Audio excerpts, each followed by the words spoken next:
Oh, fucking, guess what? Go for it. No one wants to clean the Wrexham players' toilets. There was no comments last week about it. Yeah, Just we also got fuck all views, so like probably doesn't help.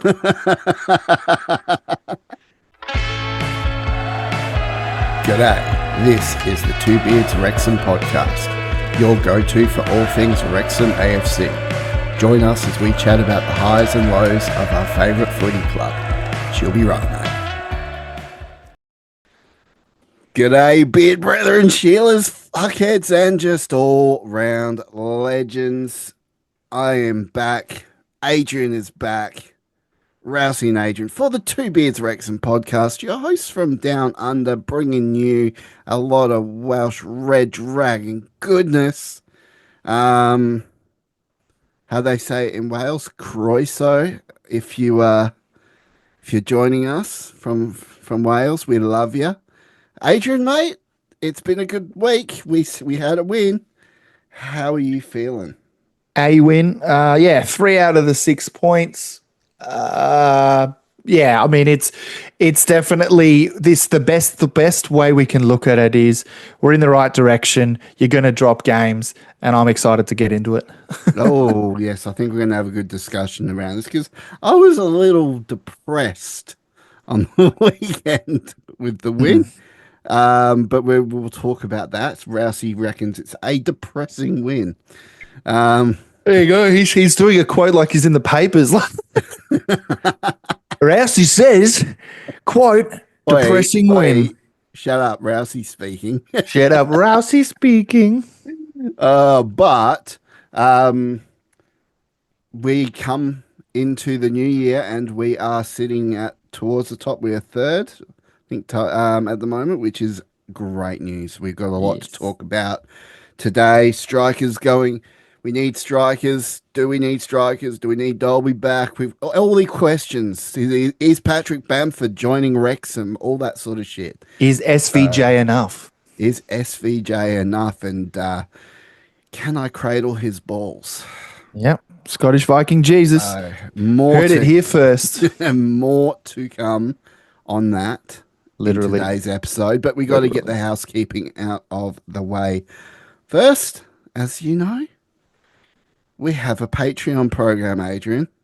Do we? Yeah, apparently we do. Um, www.patreon.com/two beards. If you want to become a member, but we don't just take your money, we give back. And what we do is we have a fans Nudes. only Discord, which you'll get to be a part of, which we are in. You will get 10% discount off our merch store, twobeardsmedia.com/shop. And you will get giveaways in that Discord, and you will get early ad-free access every single week to the podcast. And I think that's about it. Have I missed anything off that? Nah, mate, you're nailing it. You know, we have multiple tiers. We've got our fuckheads, we've got our fuckheads plus and fuckheads ultras. We talk about the executive producer credits. You get, shout outs, you get the credits at the end. But our executive producers get a little bit of something extra rolling every 6 months. That piece of merch free of charge, which we have on their way. Mad Al's winner of our prize. He has definitely got that on his way. We can tell you that confirmed as of before this podcast. And to the others, we know Bryant has a flag on his way to him, and Welsh Techie will be getting his piece of merch as well, which is fucking crazy. Like 6 months already, insane. Insane. Goes by really, Insane. really quick. But look, Yes, we got them all, mate. We've got them all. So we got Matt Al, legend, not PC, legend. Bryant, Welsh Techie, Anthony, and Sarah. Our Just a fucking good fuckhead bunch of ultras. legends. Who That's else we the got one. though? We got some more people we have to say thank you to. Correct. Our fuckheads, regular fuckheads, is what I was going to go with. Aaron, Will, Chris W, John, Anthony R, Deandra, Mark, Drew, Neb, Ryan, Jake, Vincent, and Benjamin. We are so lucky to have you guys on board. Having the banter in the chat is so good, but also the creative discussion, the ideas for what the podcast should talk about, things like that always comes up. So really, really cool, and excited to see where we can go from here. All right, guys. Well, there you go. We're going to get straight into the show today. We're going to have a lot to talk about. Um, we'll just have a gay old time. Just have a good old time, you know. And I'm feeling the new year vibe. Definitely feeling it. And I'm really hopeful what these next couple of months are going to bring. So, guys, after this ad break, if you're watching on YouTube, you don't get ads. I know that. But hey, the show starts here, guys. Let's see you after the ads. Woo!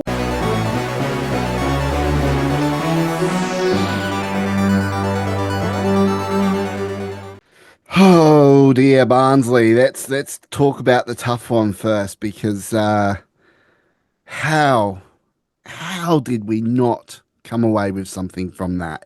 That is just beyond me. I've never seen a team so dominant not score. Uh,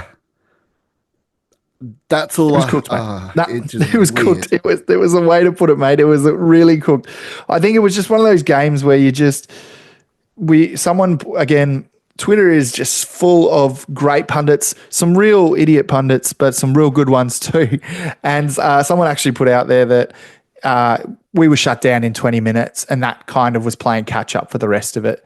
Yes, we lacked that front attacking threat. Again, we had to rely on our lovely defender in Maxi, but you know what I mean? Like you're shut down with those two goals, one at the 11-minute mark, then at the 24-minute mark.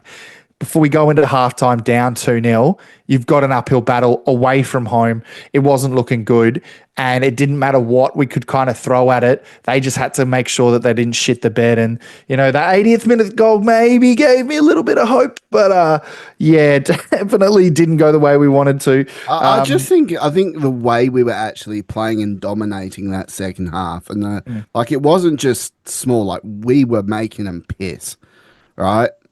Domination, pure domination, and the fact that we didn't come out with at least a draw, it is just beyond me. The amount of times it went back into a 6-yard box, and it was just tough to watch, man. Well, to Just give you very an example of what you've just said, we had 19 shots. They had 9. We had 6 on target.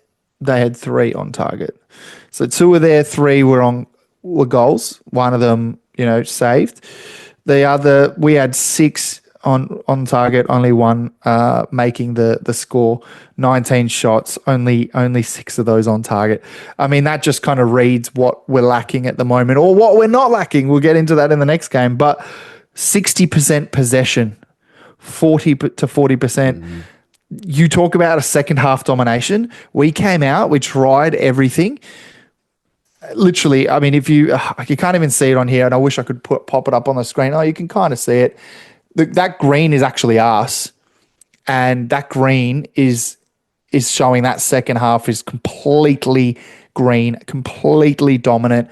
There was a slight spike just before full time for Barnsley, and then that's it. So you're right.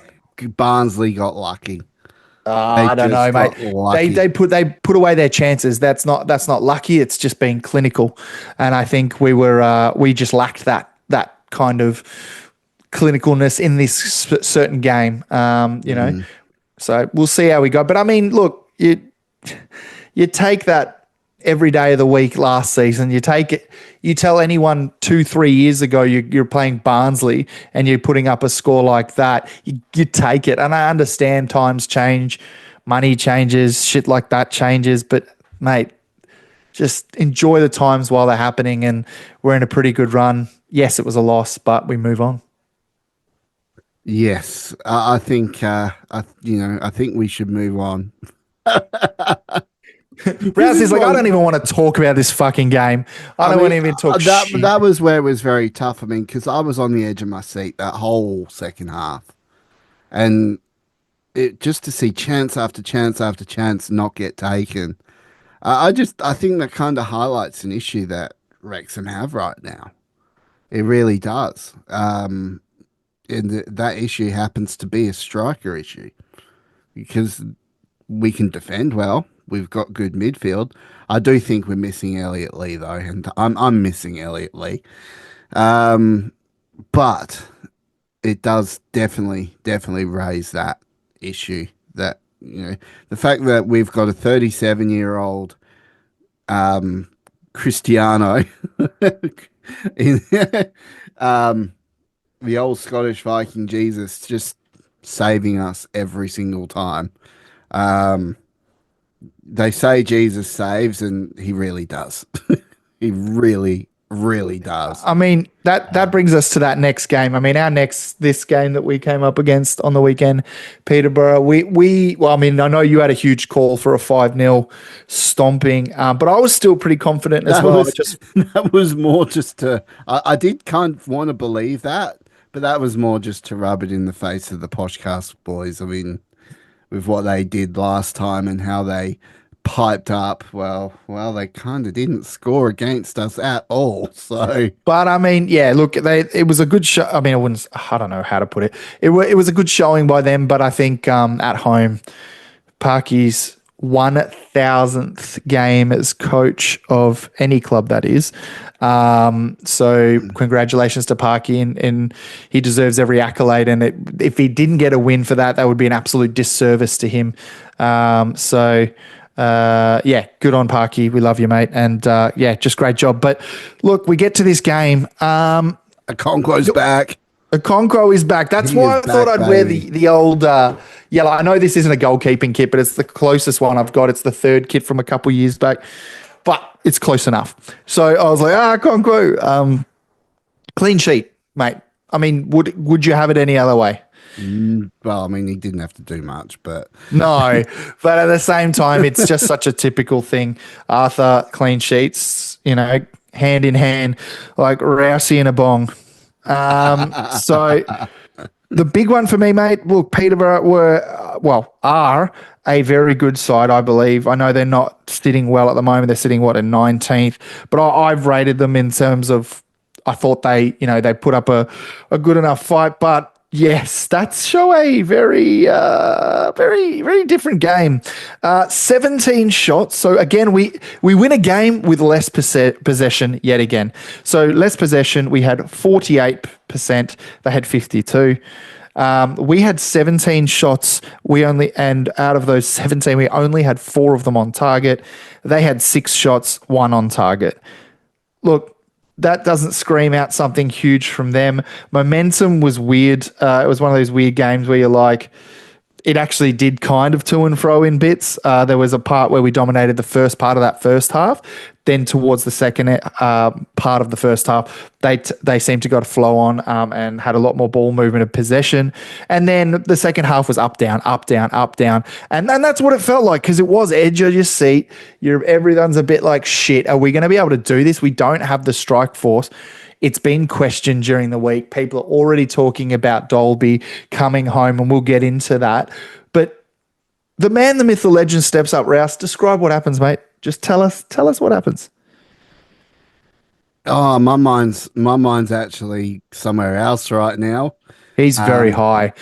So no, SVJ. no, no, no, no, no, no, no. SVJ rose again from the dead, like Jesus did in 3 days. What Jesus did in 3 days, we did in 86 minutes. We saved the game.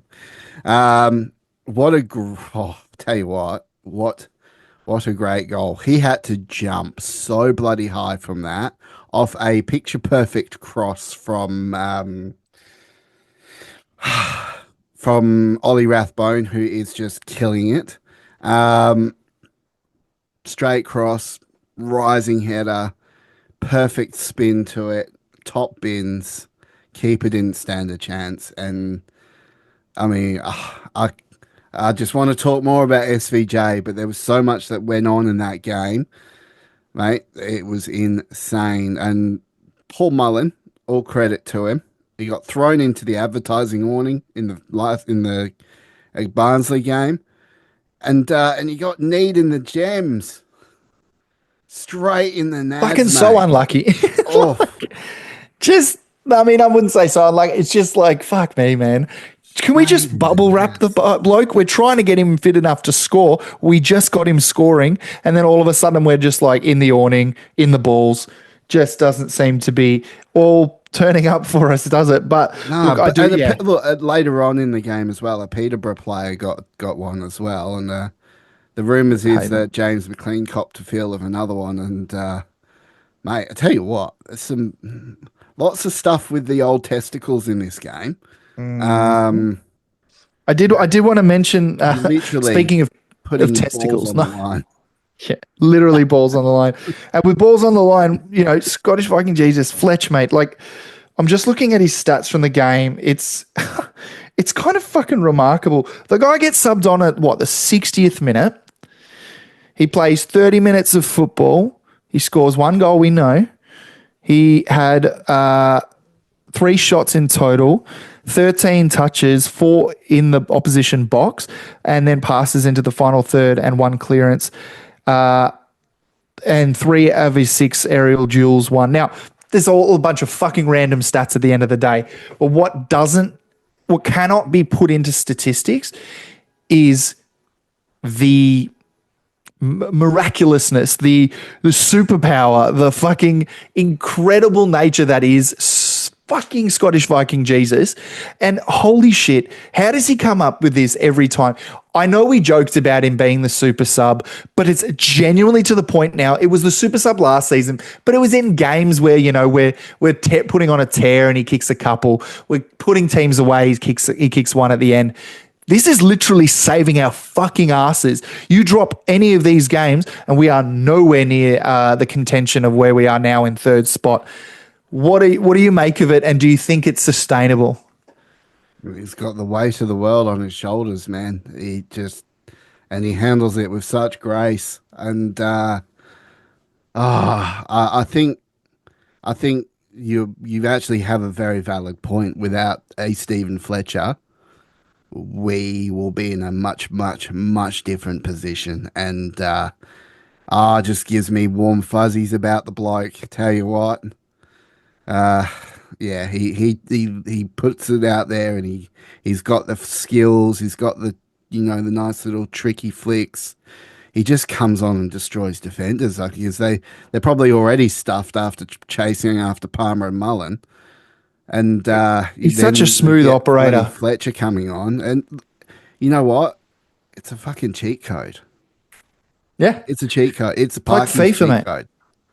You know? Dude, I used to play. This is what it reminds me of. I used to play old school FIFA, fucking old school, and I just bring on fucking Peter Crouch, make a team, and just put him in it wherever it was, park him in the box, and just sit it on his head so that he'd score every damn time. It was the cheat code back then. Don't think it'd work in modern day FIFA because too many people complaining. But the biggest thing for me is that's what we're doing in games is literally bringing on the tallest bastard we've got, the coolest, the most calmest, the smooth operator, SVJ, absolutely bringing it home for us.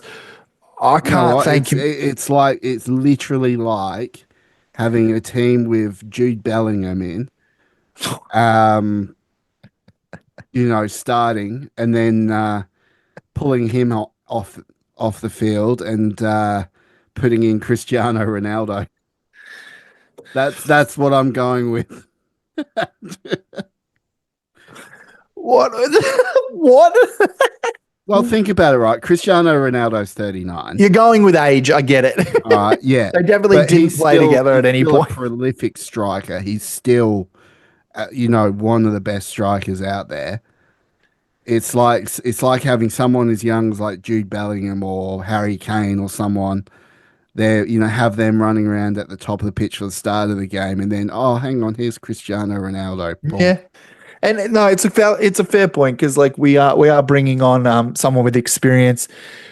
Something that Parky said after the game was what he couldn't praise Fletch more, but really, really loved what he said, which was that whether he's injured, whether he's at training, or whether he's on the park, he motivates the group. He's helpful to the group. He advises the group. He's a leader amongst men. And look, I'm paraphrasing what Parky said, but if you see that quote, it does just shine an absolute light on the bloke that he is behind, the goals, because we talk about players, even in past seasons, Luke Young, who ironically was at the race course this past weekend, but I bring it up because someone like that is someone who probably goes, oh, maybe he's past it, maybe he's this, he's that, but he's still a leader. He's still, so important to that change room.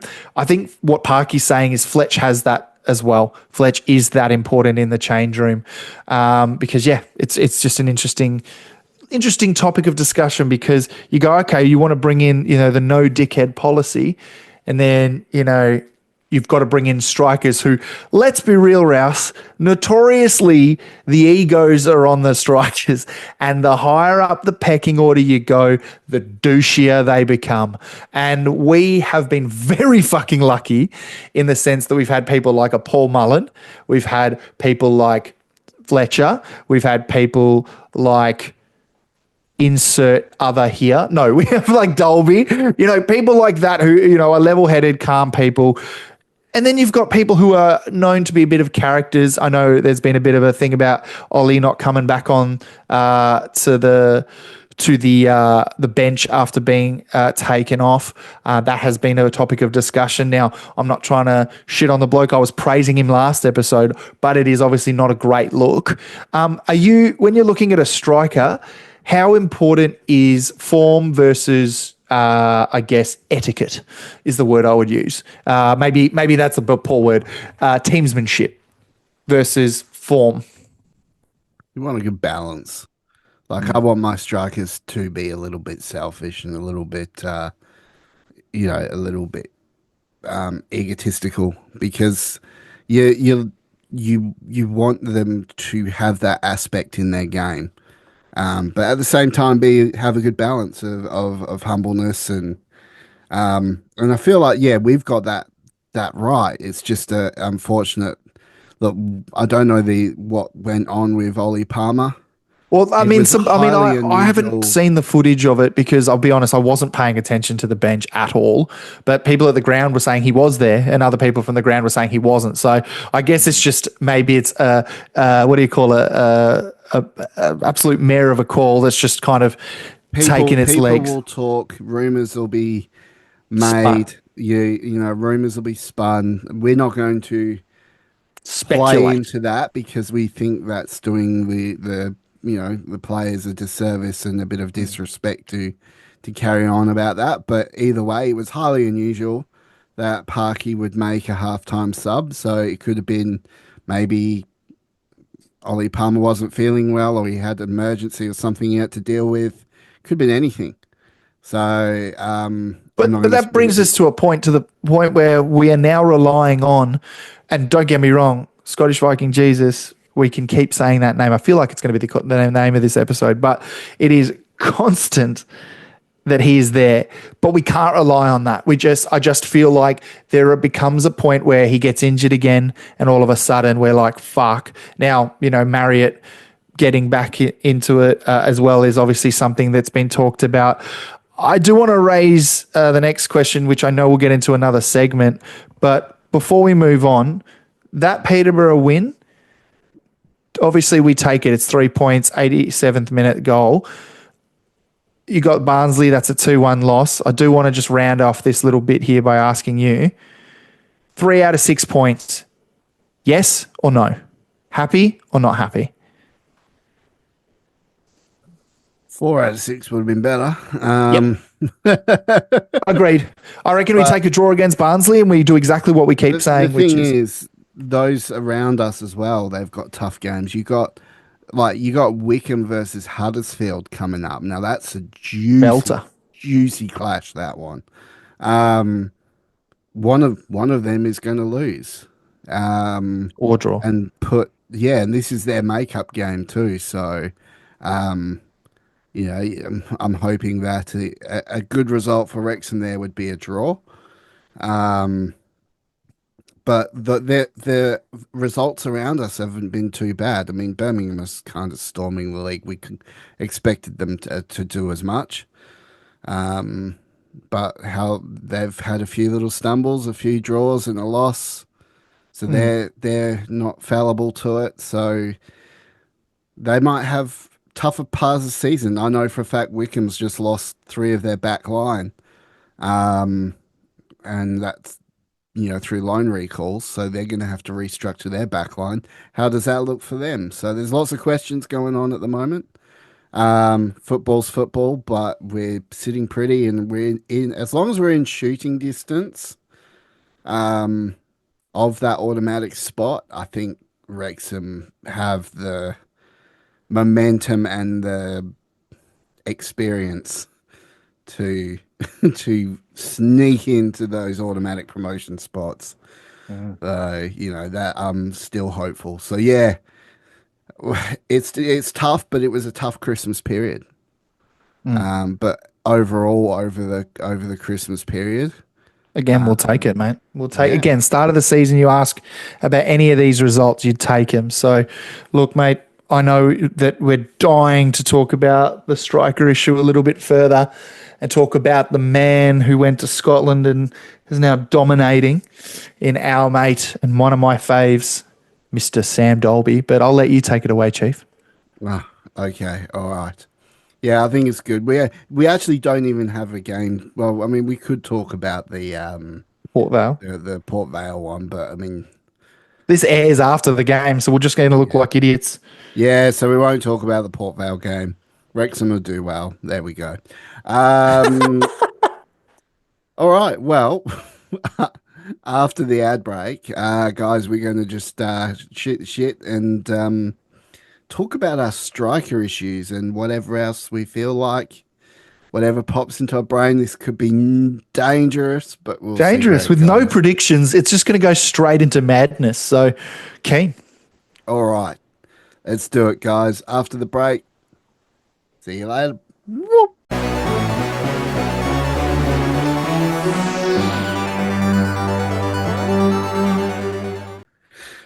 Well, all that talk from those two games, and what has been quite clear for some time now is we're not scoring goals.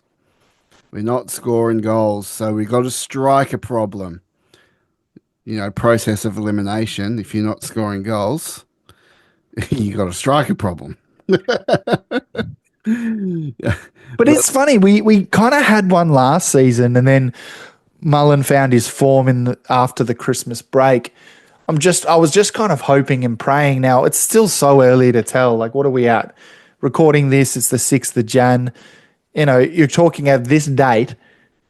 You know, let's give him a week or two. If he can kick back into form, we'd go back to what striker problem? We're fine. We've got Ollie Palmer in the wings. We've got SVJ. We're fine. We're good. But in the reality, we go with Marriott went out when he was in the hottest form of his career. He's going to take some time to get back into form. I hope to be wrong. I hope he just comes in blazing. You have SVJ, who was out injured as well in that first period and has come back to kind of, like you said, resurrect and save us. Then you've got Ollie Palmer, who we've defended. He was amazing until he signed his contract extension. And then he's been, not nowhere to be seen really. And then you've got Mullen, who scored one blinder, which we thought meant a return to form. And yes, he's been better, but obviously more goals, less problems. So we bring it to the man, the myth, the legend, the man who went to Dundee United. And that's right, not Crocodile Dundee. This is Dundee United's Sam Dolby, or on loan from Wrexham. Our mate played 18 matches for them. 18. Scored 10 times in the premiership for them, in the Scottish premiership. And I can guarantee out of those, he's probably started 10 of them. You can't tell me that's not a guy who's in fucking form. But the question is always raised, do you pull the trigger early and then risk it? Does the player want that? Does the player want to leave and go to Dundee? What are your thoughts? You had a really good take during the week, and I thought, you know what? It's a fucking good one.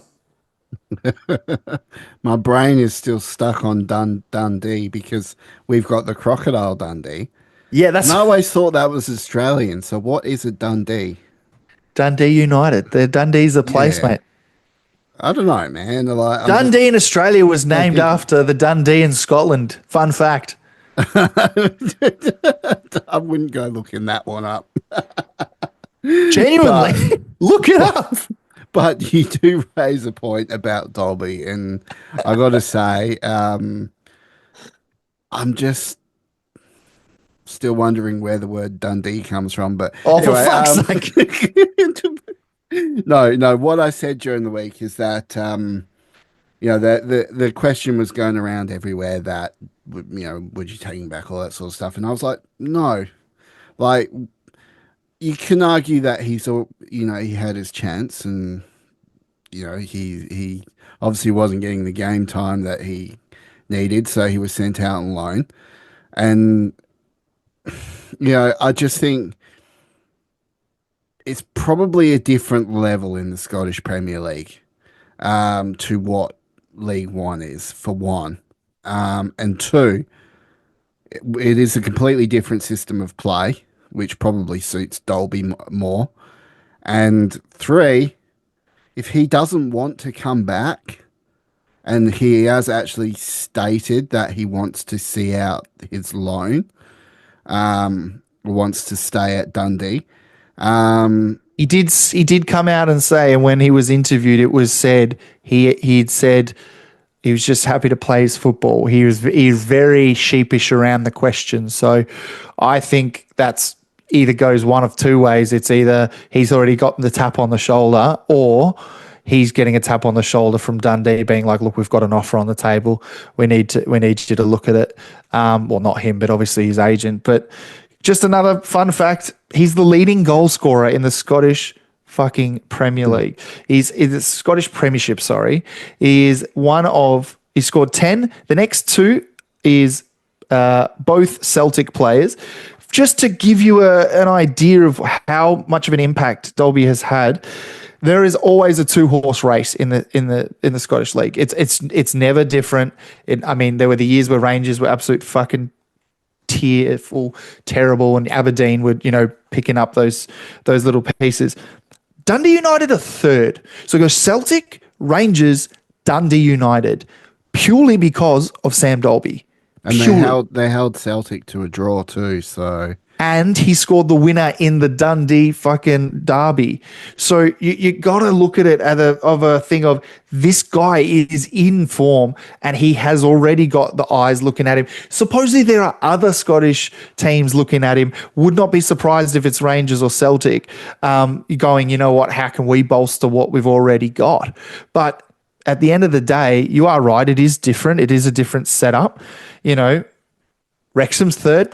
Dundee United a third, but it's a different kind of third. There's no chance you're going to get one or two. Right, and this is what you would ask. If we were to bring Dolby back, recall him from loan. Yep. The only thing that's going to probably fix is maybe adds a little bit to our goal tally for this season in League One. Put him in a championship side. Sorry to say, I don't even think Paul Mullen is probably championship pedigree at this stage from what I've seen. So we think Dolby's going to be that. It's interesting, but he's also a lot younger, mate. That's the biggest thing is like we've already brought in players, these young kids to be like, oh, let's bring in Mo Fowl, who's, what's same age as Dolby, I want to say, but maybe just a little bit younger. But what Dolby? I've lost. When you find Dolby something. is 25. Yeah, so he's 25. he's getting into the peak years. Everyone talks about, when you're that 27, 28, that's when you're like peaking. He's 25. He's just about to hit it. His market value's gone up to half a mil, cheeky half a mil. And he's won 98% of his aerial duels when he's in the air up front, which I know SVJ's been doing, but when SVJ's not on, we've been lacking. So again, something else to be done there. Look, he's obviously got 82% accuracy when he's shooting at goal for Dundee United. And compared to other forwards, chances created 77%, touches 74% accuracy. Look, he speaks in the sense that he is the project player that you bring back, like you said, maybe at the end of the season to see how they go pre-season, and then do you put him back out on loan again? I don't think we lose him now. I think me and you were talking. So I've been a big fan of Sam Dolby, very, very big advocate, but then I fell out of favour with him, along with yourself and most of the Wrexham fan base, when he just wasn't cutting the cloth in pre-season and wasn't cutting the cloth last season. So when you look at him now, you go, wow, that's an attractive prospect. But bringing him back when, it is where we are trying to get something done here, and it could be more of a short-term fix, maybe a 6-month loan, maybe something to just get us over the line and into that next, tier, and then see what offers still come in for him. And then either you do one of two things. I don't think we should sell him. I think we should hold him. There won't be any offers because he's on a free at the end of the year. Correct, but I'm saying all he has to do is hold his ground, But Dundee United, like, you got to understand, and I can't stress this enough, with my only knowledge around this Scottish Premiership, as much as it is around Wrexham, I would say my knowledge is on par with it. It is a 2-horse race, and you've put a third team in the mix. Dundee United are not looking at trying to win the league. They want to play in Europe. And to be in Europe, you need to be in those top 3 spots, not top 6. Top 6 gets you, a little bit more money, a little bit more whatever. You get in those top 3 spots. Yes, they're playing fucking playoff games and bullshit fucking Kazakhstan, but it's still Europe, which Dundee United wouldn't even dream of a couple of years ago. So you have to understand that, yes, they could just wait until he's on a free, but if they're panicked, they're looking at doing it now. If I were them, I would open the book. Yeah, I would put an offer in, and it'll probably be what 150,000, I reckon, for 6 months left on his contract. It'd be something. I mean, he's worth $500,000 Australian, right? So yeah, like you said, 6 months, half that, 250, maybe bring it down a peg, because let's be real, when people guess numbers, just give him 200,000, cheeky 200K, and then sign him up. Problem is though, and Sam Dolby's got to look at this as well. Do you accept that and then have the chance that, oh shit, Dundee United are shit again next season? He's there with them. They're shit. He's doing shit. And all of a sudden they're just trying to trim the fat of their budget. I don't know. I think it's about longevity. For Dundee at the moment, Dundee United specifically, sorry, they are looking to try and secure some chance at Europe, at some sniff of it. So yeah, I wouldn't be surprised if that really pushes Wrexham to make a decision on recalling him or leaving him. Now, here's the thing. Could work for both parties. Wrexham just say, stay, it's okay. And Dundee are like, thank you so much. But also, Wrexham might also want to play hardball and realise we might not have a price tag on him for long, which we don't. So why not cash in on him now? So there is a bit of a spin around it. I don't think we should, but it would be very remiss of Wrexham to not consider the fact that, like you said, he's on a free at the end. Why not cash in now and maybe even threaten them with a pull of bringing him home for the remaining 6 months? Yeah. Play the bluff, so to speak. You tell them we're going to bring him home if you don't sign him. So, Yeah, I think that Wrexham, you like to think will do fair business Oh, and good definitely. business, but Definitely. But I you mean, know, you would definitely stoke the fire a little bit. yeah, I feel like Parky would definitely. He's maybe not Parky, but no, you know what Parky would. He would just feel like he would be the kind of guy who's just like, look, if it's a call it, because if you call their bluff, worst case we get Dolby back, and all of a sudden we trial him out. Do you know what I mean? That's worst case scenario, right? The only thing for Dolby is he might not get the game time he wanted, and and he he's a yeah, bit disappointed. and he's a bit disappointing because I mean, look, you think about how many we've seen. We've got obviously AFL down under, Mm-hmm. um, and I've seen AFL players request early, to get out of their contract early to go to the club in their home state so they can go home. It seems to be happening more and more these days when someone's unhappy with where they're at, they want to move. Mm. And that's where I'm like, and I've seen it like they would literally, if the club starts to um, put the limits on them, they just say, oh, no, screw it, I'm not playing, or I'm going to play crap and drop my values, so I'm no good to the club. So they have to let me go home. Like, if your heart's not in it and you don't want to be back, and I believe, uh, he, I saw an interview where Dolby said he wants to stay and see out his loan at Dundee. So if he doesn't want to come back as well, and we're bringing him back when he's in top form and he could win a good accolade, being top goal scorer of the Scottish Premier League, why would we want to bring him back to risk him not having his heart in it? Yeah, I mean, there is that risk, I think, but I think you really made a good call in the last segment. Football's football, and there's business in it, there's heart in it, but at the end of the day, especially when you're getting unfortunately to these upper tiers, you have to make the calls. Dundee have to make a call because that they're literally teetering on the edge of we can do something here, maybe get a chance at being, and all it takes is for them to beat a shitty club on a cold night in fucking Azerbaijan, and then like all of a sudden they're turning that around and they're playing in Europe. That's ultimately the goal, right? For these, especially, it's not like the English system. For maybe for the viewers out there who are like, oh, but it shouldn't. It's got the same tiers. It does. There's the Scottish Championship. There's the Scottish League One, the equivalents, right? There's all of this. But the difference is, how we talk about in the English football in terms of they call the English pyramid, but it should be called the United Kingdom pyramid considering the Welsh teams involved. But I digress.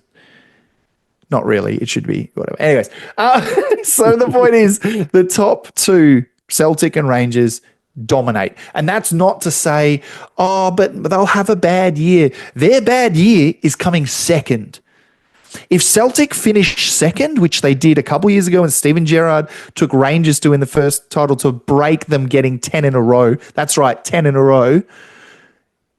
They sacked the coach. They got everything fucking cleaned out house. And then they got Ange Postecoglou to come in and bang, they were back up there. Now they got Brendan Rodgers back. And all of a sudden they're back on top. It's a 2-horse race. That's it. But in the English flight, you've got top 6. Shit, you've even got teams like Man United who are trash at the moment. Man City going through a slump. Tottenham going through a slump. There is opportunities galore to get places because of the way that this system is built. For Dundee United, finishing third is like winning the fucking Champions League. Mm. Genuinely. It is huge for them. So for Wrexham right now, yes, of course, we have a better chance at it, but there's less desperation from us, I feel, because if it doesn't happen this year, we'll go again next year. But clubs who don't have the funding, who don't have the facilities like a Dundee United, I'm not shitting on them. They're an incredible club, but money's money, business is business, and football is football. If you can't break that top two and you're hoping for third, you have to hope the rest of the other teams aren't getting up there to take that spot from you. Whereas with us, we're not desperate enough to take Dolby back. So I would love Dolby to be returned home. But your point stands. It doesn't need to be done. We're not desperate enough. No.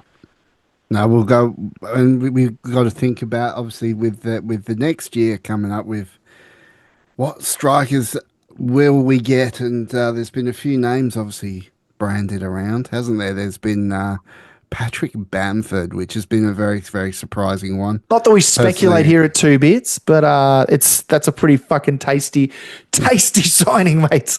It would yeah, arguably be our greatest signing. if you can keep him fit. And someone who was I think Aaron from What the Fuckheads was showing his recent run of form. Actually, not that great. So it's been quite interesting to see the thing of, do you take someone who's not really in form in this scenario, but bring him to a new club, a different league, maybe something happens. You know, it worked with Mullen, right? I mean, Mullen was still in form, but like, let's be real, maybe like a Fletch. He's a great example. Everyone thought his career was fucking cooked, and all of a sudden he's saving our skin every week. McLean, same thing. Everyone thought his career was cooked. We bring him in, killing it. And don't you find that when they came on the field, that it was the game just shifted? The game's just shifted, and that I think, you know, our current scoring form is probably down to the fact as well we haven't had Elliot Lee.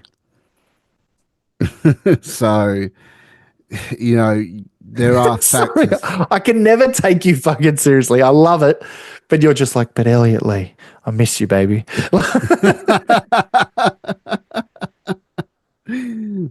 Elliot Lee, yeah, no, we have definitely missed him. I've missed him. Well, I know you've missed him. Can you just share with the group what you posted during the week? Oh, well, you want me to put the photo up right here? I probably wouldn't, because you might get a cease and desist from fucking Elliot Lee. Now I've got to edit that in. Now I've got to edit it in. I'm going to have to. You don't. You really don't, because cease and desist for Elliot Lee. I legally am not. I am not obligated by this message. AI is AI, and Rousey's mind is his own, and I am separate. Please, when you do put the ban or the what is it, the fucking restraining order, just think of me. Thank you. Take full responsibility for that. So now, yeah, now I'm going to have to do bloody editing. Okay. Can you put it with the music that's like do do do do do do do boo boo boo boo? Yeah. Yeah, I mean, I'll put something in there. Like And then we get DMCA striked, and then we get another shadow ban. Yes. I'll put the Pornhub intro. Boom, ba-doom, tsh. Nailed it. Oh, but I mean, look, Elliot we're Lee. gonna Sorry, be I paying- distracted.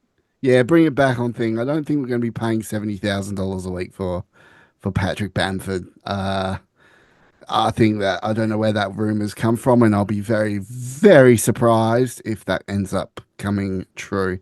But there Have are you a few also- names been branded around. Richie Hardy from Plymouth Argyle. Mhm. You know, he made double digits in the championship last year. So definitely a good option there if that one can come through, and probably a bit more affordable. But I think we're going to be having to look at some championship mainstays and probably break out the checkbook to get someone decent in. That's going to see us through to the end of the season and then some. and then some, and then some. That's what's going to be there. Maybe we could use another Elliot Lee backup even. But I think it's going to be an Ollie Palmer replacement. It's funny because literally, this is why I love football so much, because we're literally defending the bloke last week or week before, and we're just saying he's done his dues. He's doing so well. He just then, you know, when you sign a contract, you maybe a mentality, you get relaxed, or maybe we're just fixating on it. But he signed that extension and all of a sudden has not played well. And now all of a sudden we're just like, shit, like we need him to be back in form or bye.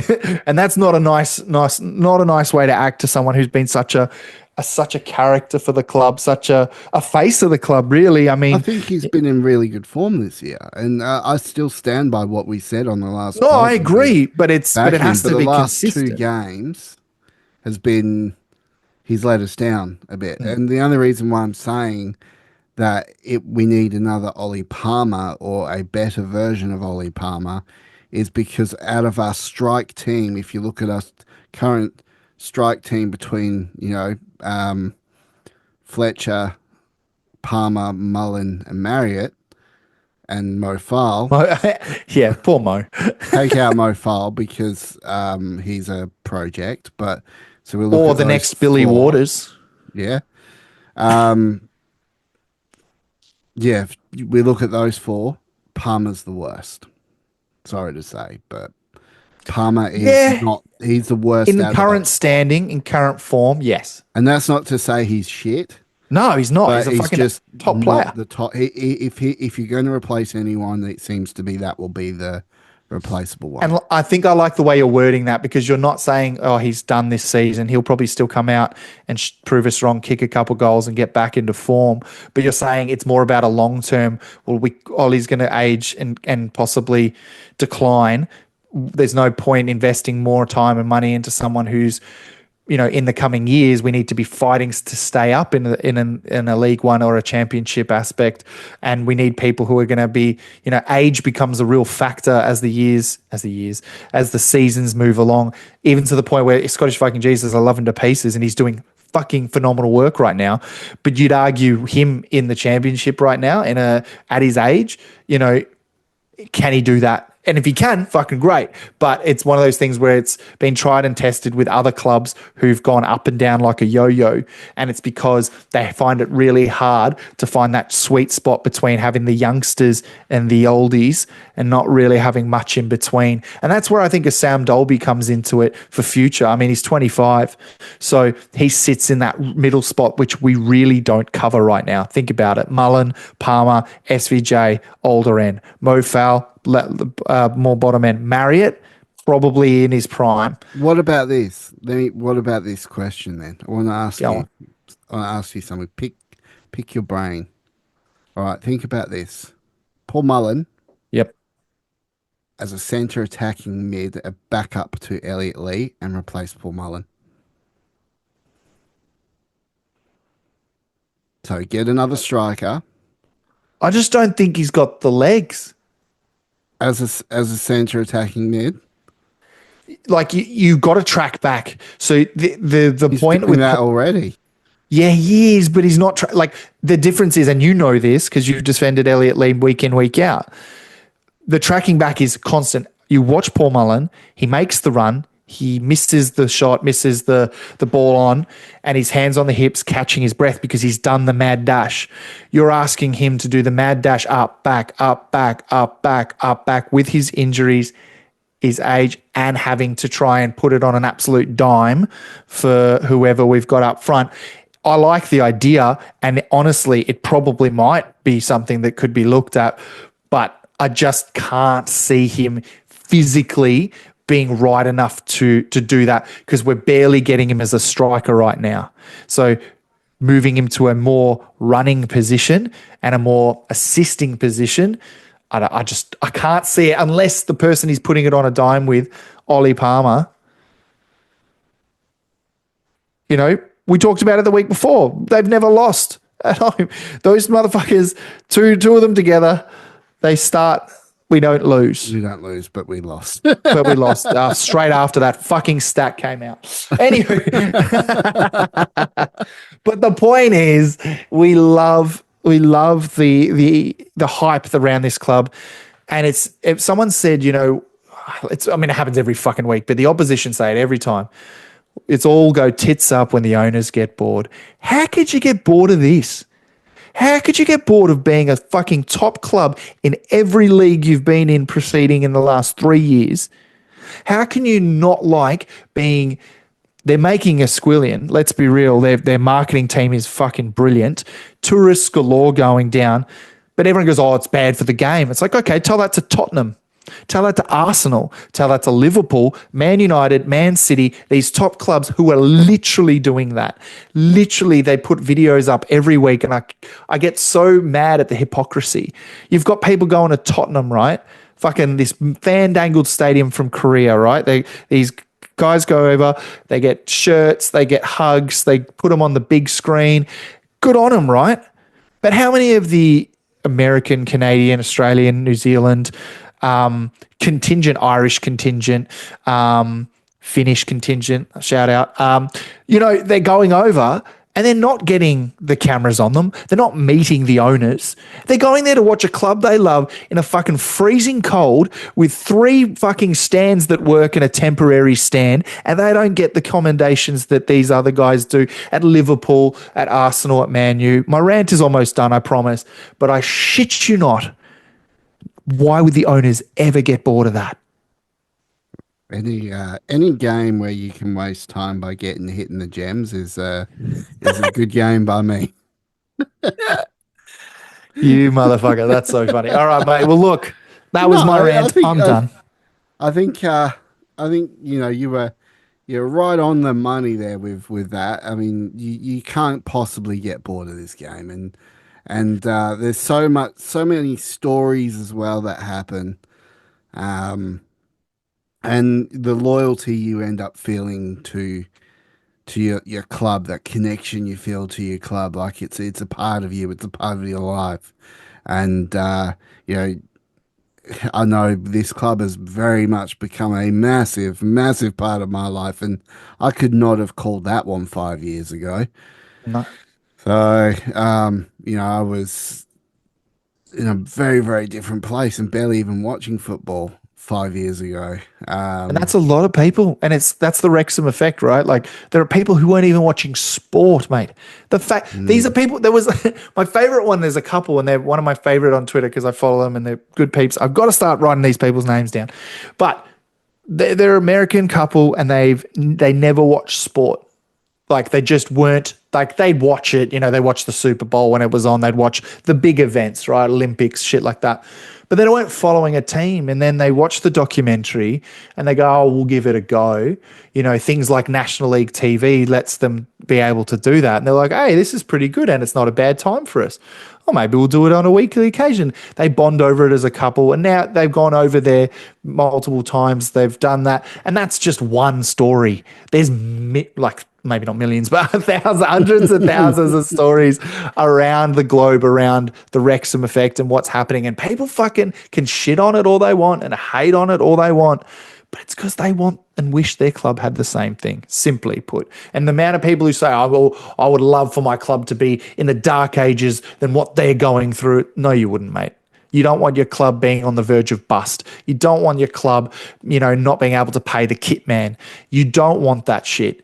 Simple. So let other people be where they want to go. And then if Wrexham get to the Premier League, then hate on us with the other big 6.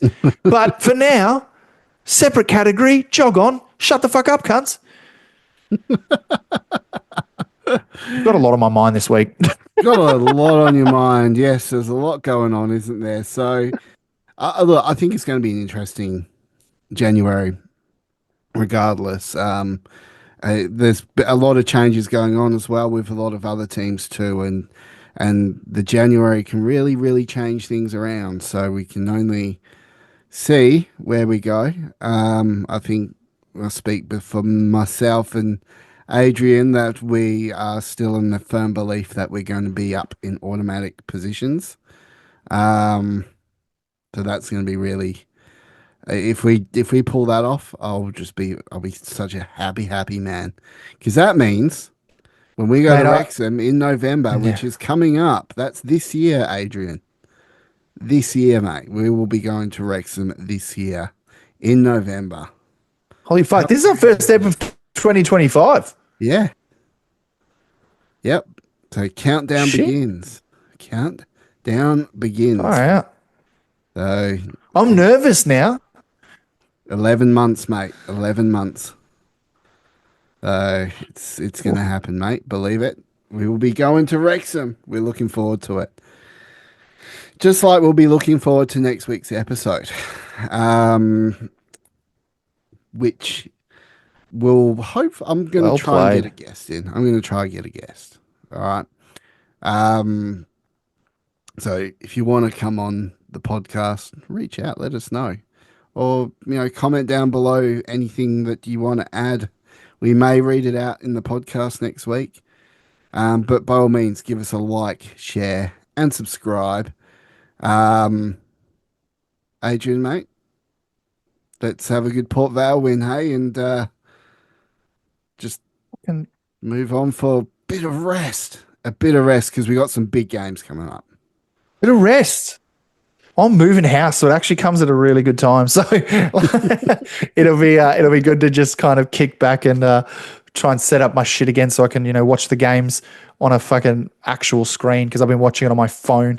So keen, mate, keen, and I'll just leave it with this. I love this podcast. I love this community, and I love you, Rouse. All right. Oh, mate, I can feel it in the gems.